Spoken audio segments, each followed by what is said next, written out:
New Zealand নারী দলের allrounder সুজি বেটস আন্তর্জাতিক ক্রিকেট থেকে অবসরের ঘোষণা দিয়েছেন। 2026 সালে ইংল্যান্ডে অনুষ্ঠিতব্য নারী টি-20 বিশ্বকাপের পরই তিনি 20 বছরের বর্ণাঢ্য ক্যারিয়ারের ইতি টানবেন। সম্প্রতি কোয়াড্রিসেপস ইনজুরি থেকে সেরে উঠেছেন বেটস।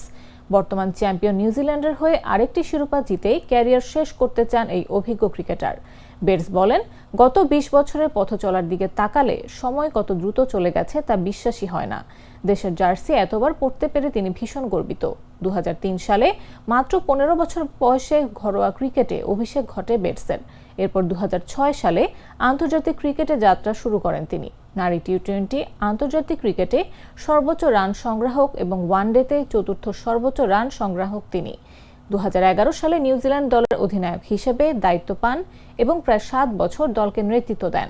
2016 সালে উইজডেন তাকে বিশ্বের সেরা নারী ক্রিকেটার হিসেবে স্বীকৃতি দেয়।